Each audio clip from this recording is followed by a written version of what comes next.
വായോ മന്തി ഉണ്ടാക്കാം. ഇതൊരു ഒതൻറ്റിക് മന്തി റെസിപ്പിയൊന്നും അല്ല.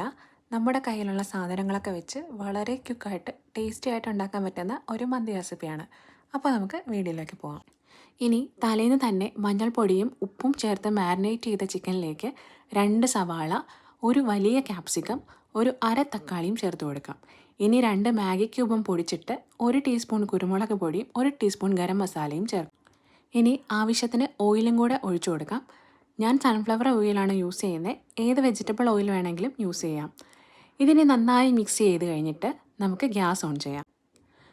ഇതൊന്ന് തിളച്ച് തുടങ്ങുമ്പോഴേക്കും അതിലേക്ക് ഇഞ്ചിയും വെളുത്തുള്ളിയും ചതച്ചത് ചേർത്ത് തിരിച്ചും മറിച്ചും ഇട്ട് നന്നായിട്ട് വേവിച്ചെടുക്കാം. ഇനി ആവശ്യത്തിന് സ്പൈസസ് ഒക്കെ ചേർത്തിട്ട് നമുക്ക് അരി വേവിക്കാം. അരി ഒന്ന് ഹാഫ് കുക്ക് ആകുമ്പോഴേക്കും ചിക്കനിലേക്ക് ചേർത്ത് കൊടുക്കാം. ഇതിലേക്ക് പാലും മഞ്ഞൾപ്പൊടിയും കൂടെ മിക്സ് ചെയ്ത മിശ്രിതവും കുറച്ച് പച്ചമുളകും കുത്തിവെച്ച് അരമണിക്കൂർ ദം ചെയ്തെടുത്തു കഴിഞ്ഞാൽ നല്ല മന്തി റെഡിയാവും. ഇതൊന്ന് മിക്സ് ചെയ്ത് മയണൈസിൻ്റെ കൂടെ പ്ലേറ്റ് ചെയ്യാം.